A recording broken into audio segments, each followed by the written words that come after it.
Well, good evening. It's good to be with you again. And Heidi Hollis is on with us. And we're going to have a very good guest in Julia Sellers. She's had out-of-body experiences. And, well, I've had out-of-body experiences, and weirdly enough. And Same here.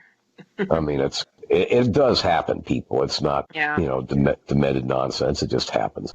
And I'm glad it does, because mine was very enjoyable. We'll talk about mine later. But now, Heidi, there's all kinds of news. And some of it is wretched. And Cool. this I got this from Pam Geller. She has that website. The Swiss Islamic Council has justified female genital mutilation.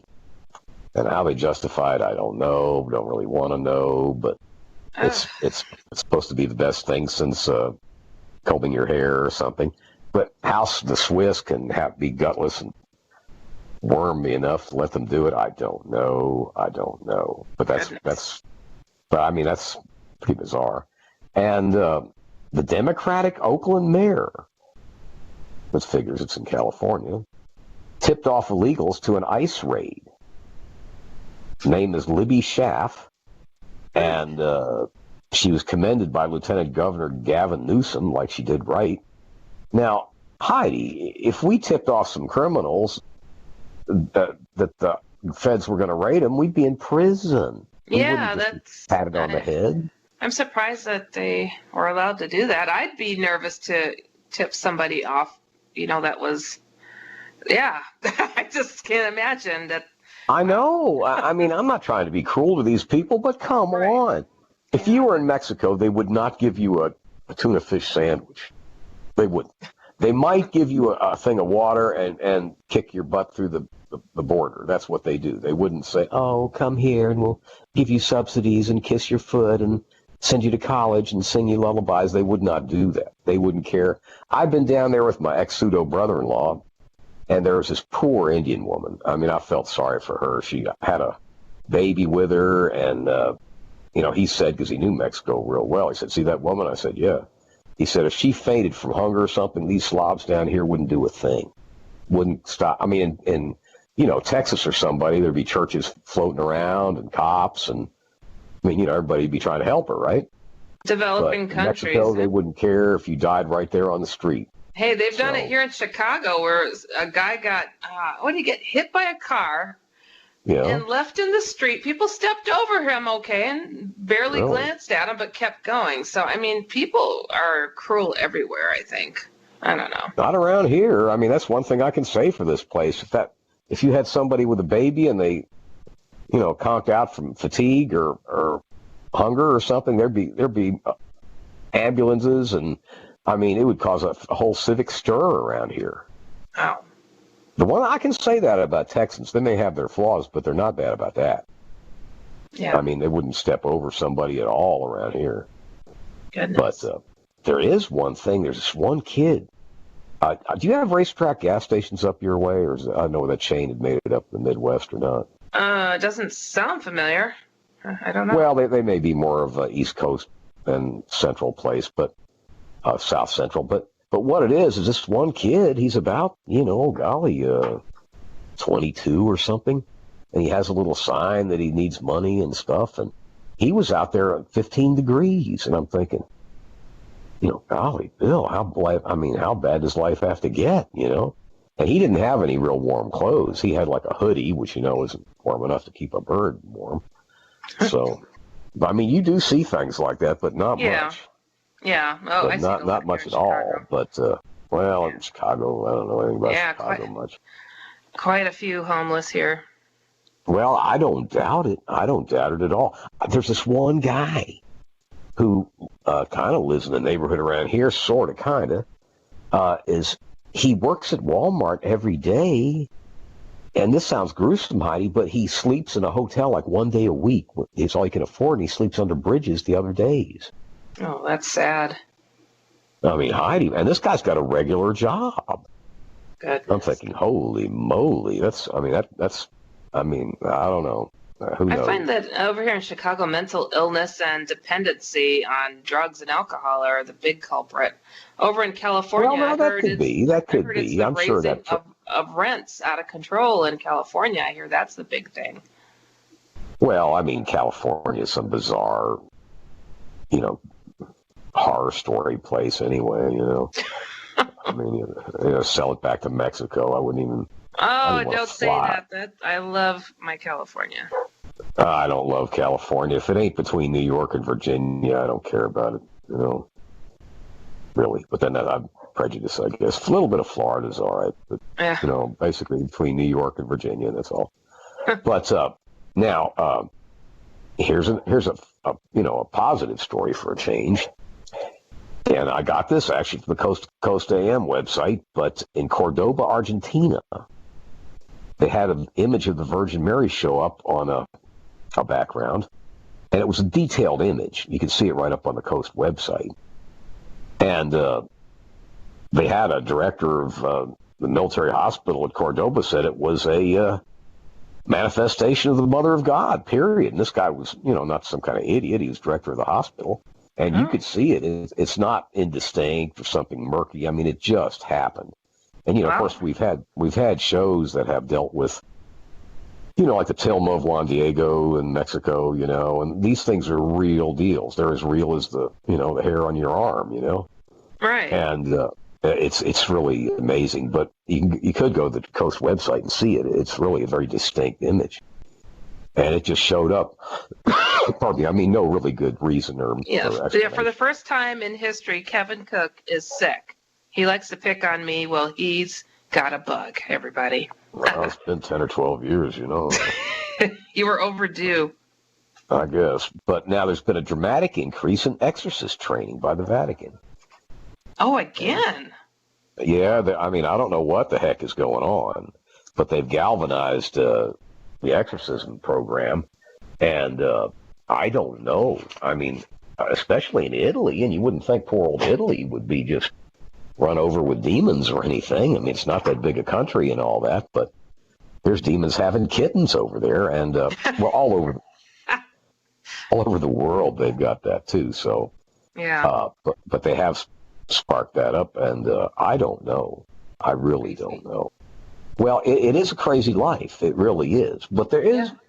Happily, there are good things, too, and that makes makes up for some of the negative. But, Heidi, I mean, it's so crazy compared to what things were in past years because, back in the day, almost nobody, even when my father was like the Lord and Master of Cambridge, Maryland on the Eastern Shore, and, we had 1,200 people work for him in the electronics plant, nobody was living like, in the swamp or something and coming into work and cleaning up once a week. I mean, everybody had a car and, a little place to stay. I mean, it wasn't like that.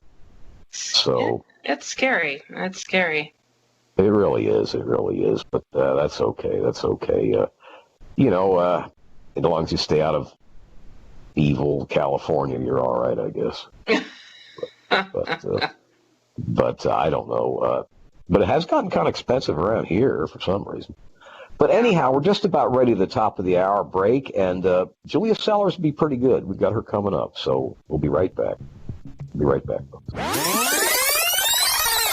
Well, it's to be back with Julia Sellers, and she's written a book. I've seen it tomorrow, and basically, Julia, I guess it talks all about your experiences with OBEs all this time in your life. I guess it started early on, eh?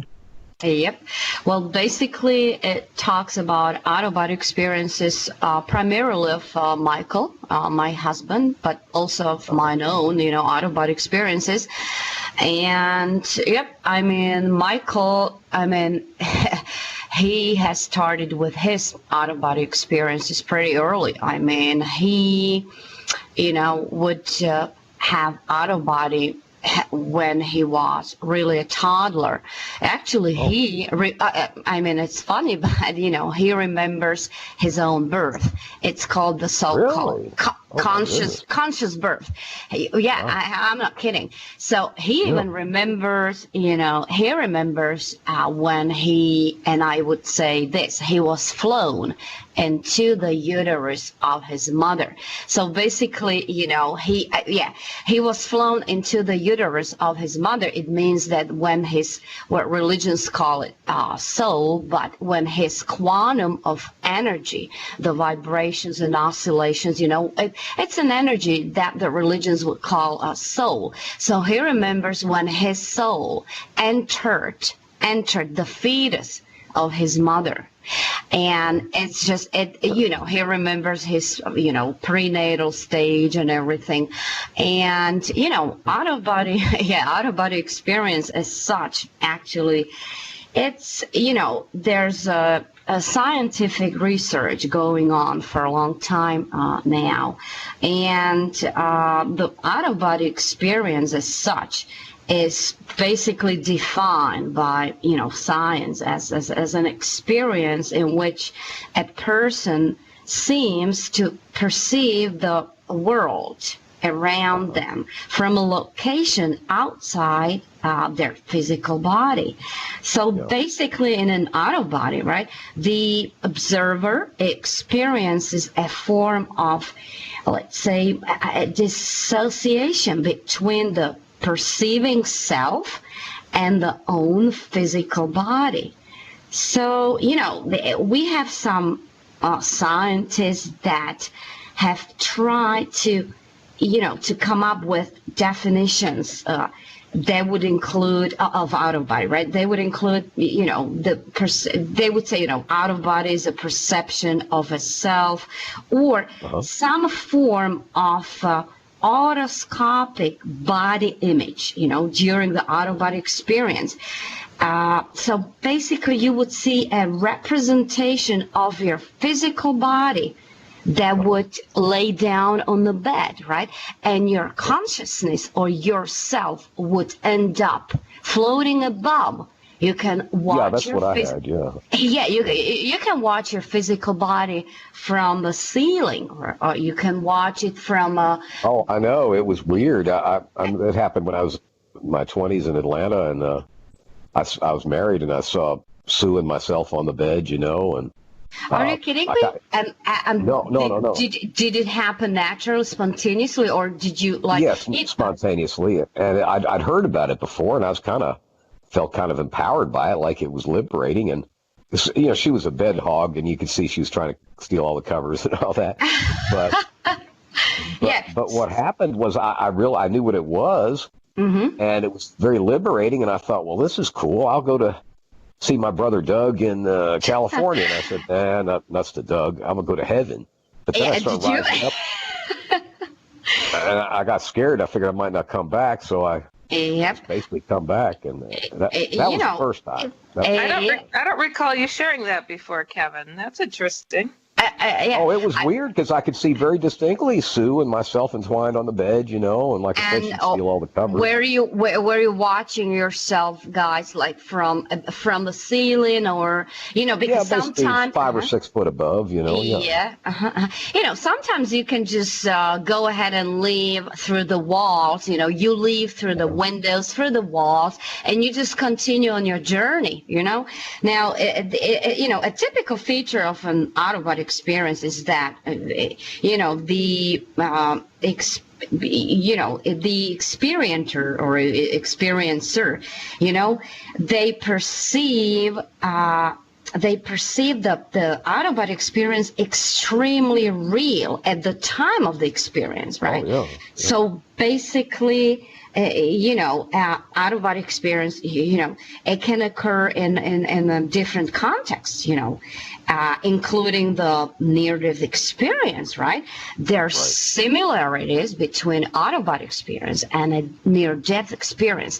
Although, when you are dying, you can be sure to have out-of-body experience for 100%. But when you have out-of-body experience, you are not necessarily dying, right? But again, all people who are dying at some point in the process of dying have to come out of body. It's a must, right?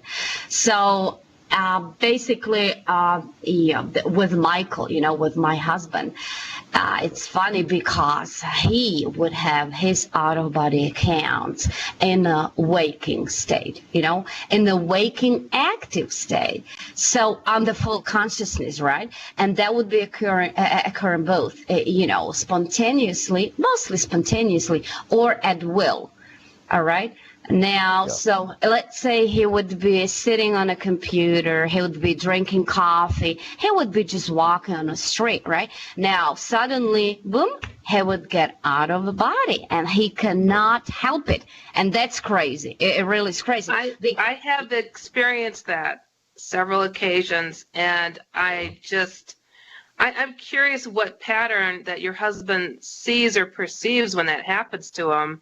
Because I've drawn my own conclusions about why that happens, but for myself, because I get like told lessons when this happens. So I'm curious what happens with your husband when he gets those spontaneous, out of control ones. Yeah, I'll tell you. I mean, first of all, out-of-body experiences, they have levels to themselves. So it means that you can have a basic form, so-called lower form of out-of-body experience when you just leave your body, find yourself floating above the bed or on the ceiling, whatever. And when you do that, it does not mean necessarily that you would do or perceive anything else. You just watch yourself leaving the body. You end up on a ceiling, right? But you can see your physical body, right? Now, very much so. You can hear things happening behind the wall. So basically, if I get out of body in my house, right, I end up on the ceiling, right, I can listen to what my son is doing on the first floor in the house. So basically, your ears become very sensitive. You can hear people talking on the street, right? Now, you can see, it's called circular vision. You can see 360 degrees around. So you see in front of you, you see behind you, but you see on both sides. It's called circular or global vision. You see 360 degrees around. Can you imagine seeing in front? It's seeing things that are happening in front of, behind you, and on both sides, right? Now, you can smell things that so what I'm saying is that your the 5 basic human senses are intensified. You can see more, you can hear more, you can smell more, you can taste more, okay? You can smell, let's say I get out of body and I smell roses. I smell different flavors. I smell vanilla, okay? And I'm looking around and there's no vanilla, there's no roses, there's no, so, I smell cigarette smokes all the time. No one is smoking around me. Now you can, you can Wonder why that would be, though, if it's not around you. I'll tell you what it is. The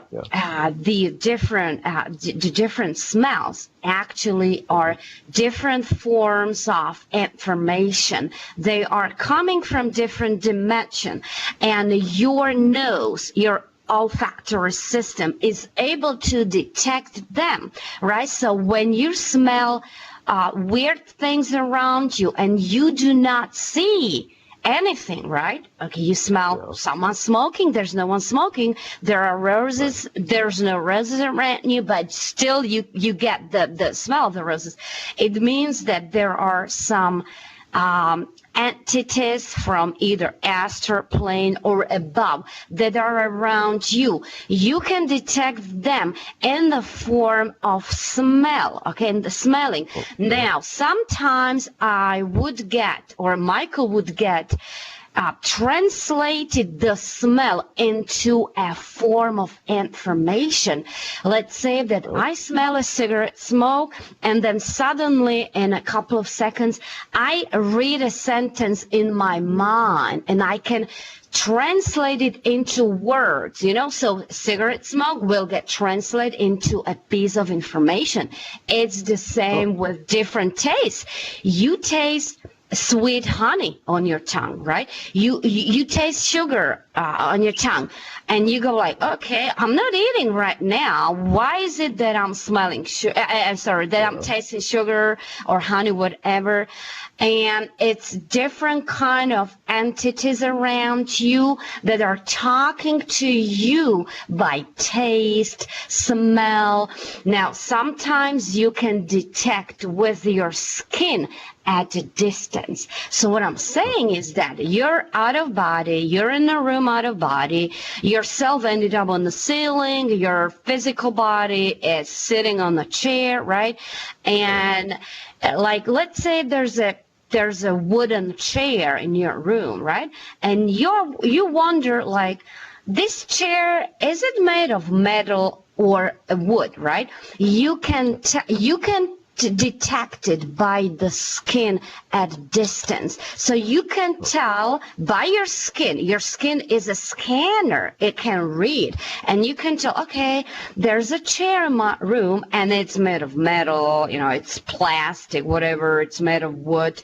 So this is what's happening. Now, also, when you are out of body and when you experience the high levels of out of body experience, right, then you can travel vast distances. You can end up, being on the moon, on the Mars. You can, all kinds of different things. So basically, also, when you're out of body, you can meet your guides or advisors, and you can be taught a lot of lessons. But there's one but. We should not mix out-of-body experiences with the so-called lucid dreaming or astral travel. Now, when you're astral traveling, you do it while asleep. When you're out of body, right, when you experience a full-blown out-of-body experience, you are totally awake, and this is happening under full consciousness. So that's interesting to know. Now, what pattern does your husband feel is going on when he's unable to control these out of body experiences? What seems to be going on for him? Okay, well, Michael is a good experiencer, right? He has the highest level, top out-of-body experiences. So he would get out of body without noticing it, right? So let's say, and then I'll tell you about the lower versions of out-of-body that I'm experiencing and what's happening. The symptoms that there's a lot of symptoms. But when Michael gets out of body, right, he can be walking on the street, and let's say that we're walking on the street, there's and I'm giving you a specific example that happened a couple of years ago. We were walking on the street, and there was a girl, and it happened to be in Bratislava, Slovakia, and the girl was pregnant, right? Very pretty, attractive girl. And we passed the girl, and Michael immediately got out of body because he was kind of like attracted by the energy of a girl. So it's kind of like the energy forcefully took him out of body, but he ended up in her body, in her physical body.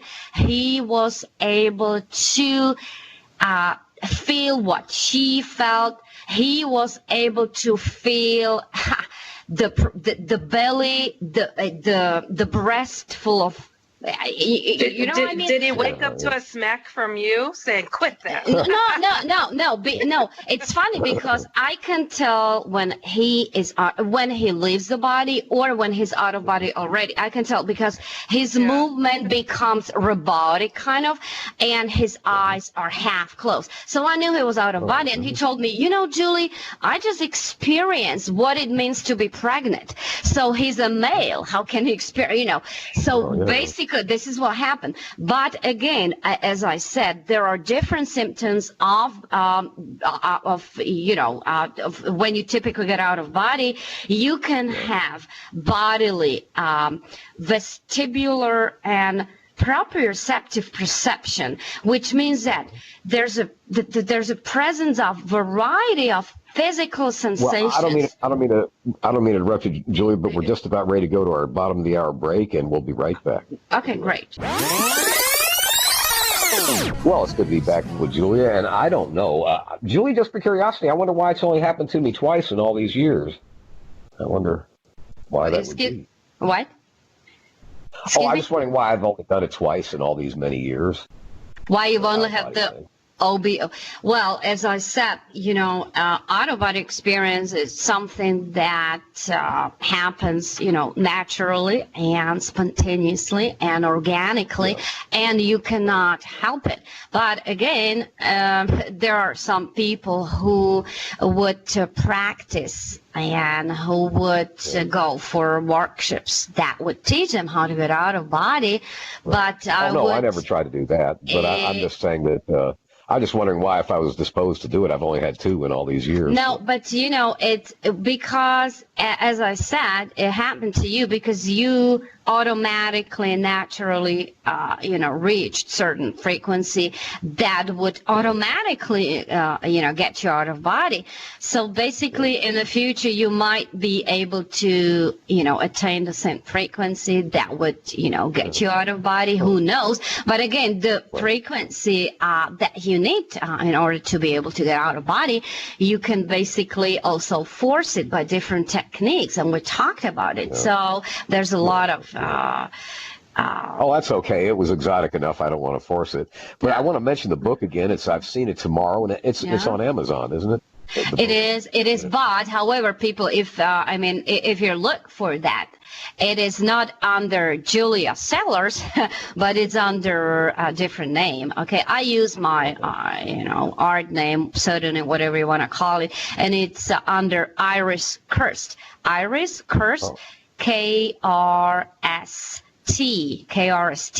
Now, the reason I use a different name was that Michael asked me to do that because he's not ready to come out of the closet yet. He has been, it's for him, it's kind of like, I've written the book in Slovak, first, and now I have translated into English, and since February, it's available on Amazon.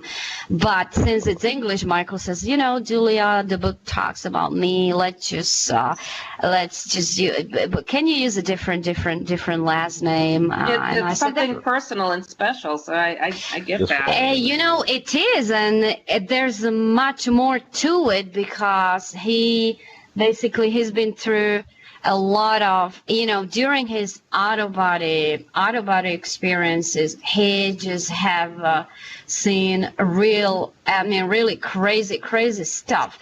And I have been, and it's funny because I have been writing a diary about some important things and stuff that he was able to see out of body, and I started writing the diary back in 1998. So you can imagine how many pages of a diary I've filled in. Do you feel that everybody has this gift to some extent to have an out of body, or? I think that yes, but again, it's about being able to attain certain frequency. If you vibrate at certain level, then yes, everybody can do that, can leave the body. But, all human beings have the potential of being able to attain the certain frequency that will eventually get you out of body. But not everyone is able to do that, all right? So yes, it's something that is there. It's a human potential, and it's up to people whether they choose feel certain way, act certain way, think certain way in order for them to to be able to get out of body. So it's more or less about the frequency and whether or not you're able to attain the. It's about You're speaking about some of the dangers of people forcing it. What can you go over that? What you're talking to us during the break? Because I think it's important because so many people are making money off from teaching others how to do it. So, what are the risks? Well, the risks are that if you get out of body, if you practice to get out of body, and your other energy bodies are not prepared for that, you can get hurt energetically, and I'll explain. Human body, at least to my knowledge, okay, human body has as many as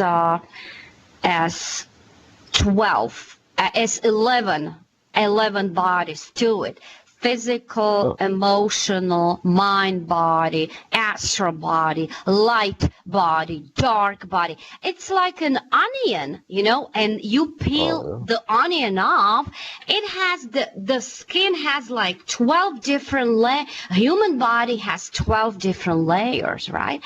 And the most highest sensitive layers, okay, the highest energetic bodies, they are made of very special energy. It's like liquid light, or it's like semi-ether. It's etheric stuff. It's not even physical dense matter, so to speak, right? But the highest body are made of liquid light. They're made of plasma, whether it's endoplasma, ectoplasma, hydroplasma, thermoplasma.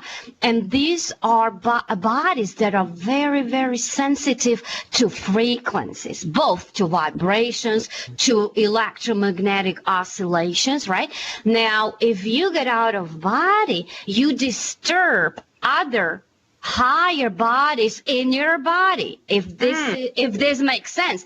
And that's where the risks are, because, and also sometimes when you just get out of body unprepared, you end up in D4 astral level. When you are in astral level,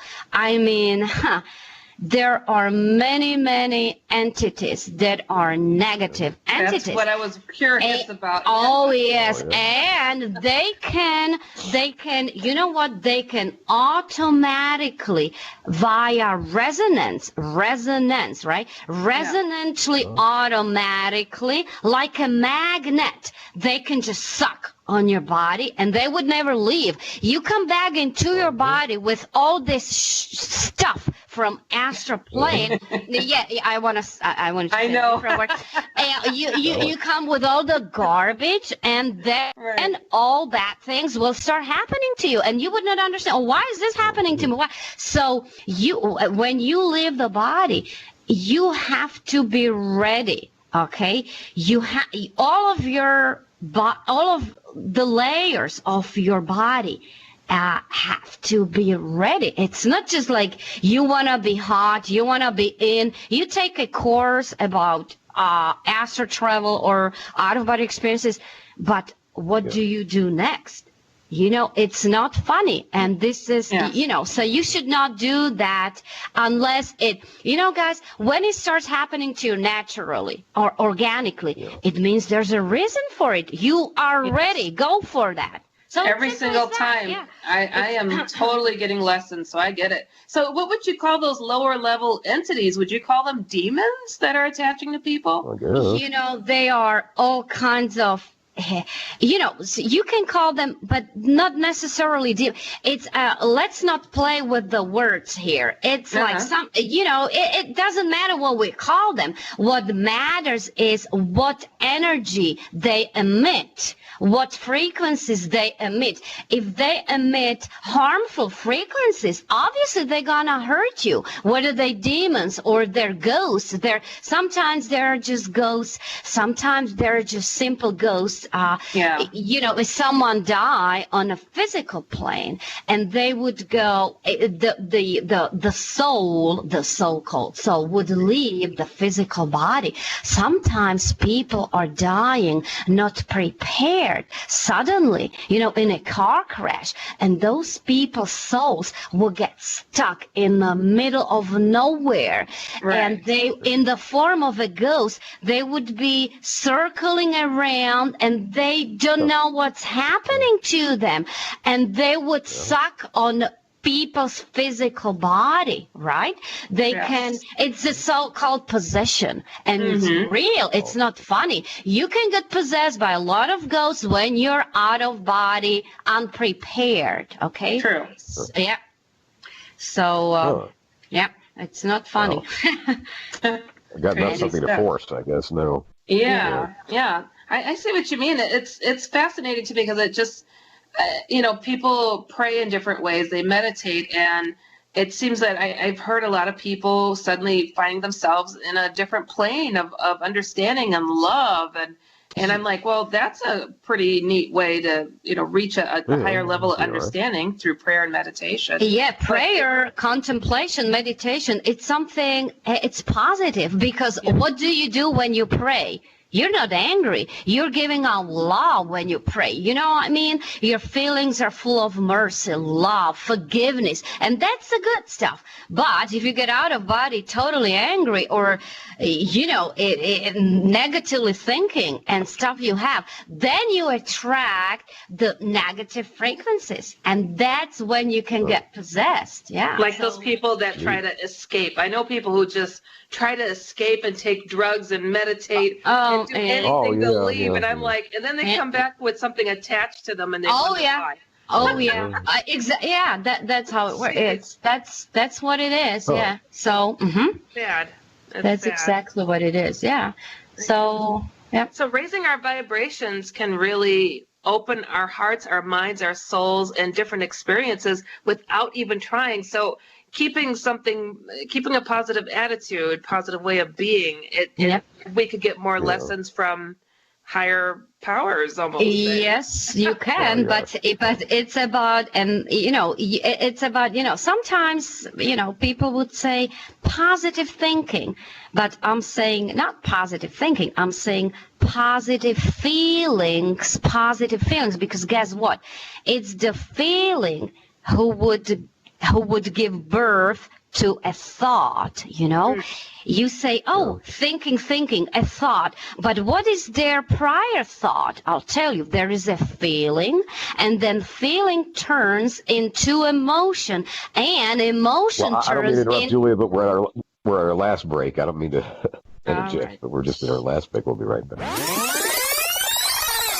Well, it's great having Julia on with us, and the book, once again, as I've seen it, tomorrow, and it's on Amazon. And Julia, are you got any events coming up, or planning any tours of the United States or anything like that? Or actually, I just came back from, but I've been to Ocean City, where my mother-in-law live. Michael lives in Washington, D.C. right now. So I've been in Maryland or Ocean City, New Jersey? Maryland. And I attended the Yale University. There was the conference, conference that I reported a speech, or I had a speech on out-of-body experiences, and right now I'm just having my out-of-body experiences workshops here in Czech Republic and Slovakia, and maybe I never give it a thought, but it wouldn't hurt for me to go to America and give some tours or give some workshops. And in the future, but mostly I just get connected with people in America, via. Well, you've got some new fans because the chat room is loving what you're talking about. And there's been a lot of questions going through, and one of them is asking if whatever psychics are experiencing, how does that fit into what you're speaking of? Like, how do psychics? Do they kind of somehow leave their body, or when they're information? Yeah, I mean they might, but they can, but it's not necessary prerequisite in order to be a psychic to have an out-of-body experience. You can give a psychic reading without, from within your body. It's just that you are able vibrationally vibrationally to connect to certain frequencies where you get the information out. So what I'm saying, when you are psychic and someone asks you for something, you do not have to get out of body in order to get the reply. You just can see the answer in your mind in the form of short words, the whole sentences. Different information. Now, I know psychics who would you would ask them something and they would tell you, give me a second. And in a half a minute, they would see within their minds or brains whole sentences, different words that they can put the words together and make sense. Some of them would get readings through their belly, and it works, guys, because in your belly you are connected. You know where your umbilical cord is and stuff. So below, a little bit below, there's an energetic center which is connected with the Kundalini center at the tailbone, right, on your back. And some psychic would just get information directly from your belly in form of different symbols, metaphors. Some psychics would just see symbols. You ask them something and they would see like rain or woods or water, and out of these symbols they can give you information. So no, psychics, not necessarily they have to leave the body in order to get information. There are different kind of people can perceive differently, and they can read energy signature. They can even get information directly from the cellular level, okay? Cellular, because each cell in the human body has information within them stored. It's the memory, the so-called cell memory. And some people can work with the cell memory and upload the information directly from the cells. So it's different part of it. Well, because consciousness as such does not sit in your brain, it is just spread throughout your body from top of your head until your feet. The thumbs of on your feet. So it's everywhere. It's in your cells, and it does not just the brain, but mostly the heart and the belly that participates in getting the information. Mostly belly and the heart. The brain is it's just a servant to the heart and to the belly. Yeah, so this is how it works. I swear I could talk to you forever on this. You are okay. Okay. It's like levels. I've talked to a lot of people on this topic, and you have the most in-depth and unique position I've ever heard. So Thanks. Honestly, it's really fascinating. Me and Kevin are just in awe listening to you because we're usually more chatty, but this is like really in-depth stuff. Love it. And I didn't even start. Talking. I mean, there's so there's so much information to be covered. It's just like Love it. Oh wow. So yeah. Very but it still sounds like you better not mess with something that you don't know, though. Oh yeah. It's you have to be really careful. Even and you're the first one to not try to sell teaching this. Like, come on, let's do it. You're giving a warning. Like, hold on. Oh yes. Be careful. You'd rather be careful than go for the cash. And you know why? Because it's not my commercial mind talking. It's my warm heart talking. That's why. That's why it is. That's why I'm saying what I. You're the first. Well, thank you. Yes. Okay. So, are there any more questions? Well, the one thing I did have with the Frank thing was a very positive deal. It was like, yeah, we'll be here when you get back. I mean, just kind of a New Jersey way of just saying, yeah, it's all right. But I mean, it was kind of reassuring in a way. I mean, nothing I had was negative. Even when I was looking at Sue and me on the bed, it was not negative. It was freaky, but not. Thankfully, I didn't have any negative experiences. That's all I'm saying. Oh, actually, yeah. Out-of-body experiences, they can have both. They can have neutral effects. So there are no emotions attached. Everything is, like normal. But they can be positively or negatively oriented, so to speak. So, yeah, people can get lots of emotions, positive or negative. Yeah. There can be fear attached. Like for the first time you live the body, you go like, oh my God, what's happening? I want to get back. So if it were not for the fear, you could continue. Your consciousness could live through the wall, through the closed door, and you can continue elsewhere. What of leaving? Okay, there's been at least 2 instances of out of body that I had that I left my footprint. Oh yeah. Oh yeah. So is that? I mean, it's good that you asked. I can tell you, I mean, now people can leave the body in different and come back in different forms. Now you can leave the body through your feet, and you can watch yourself leaving.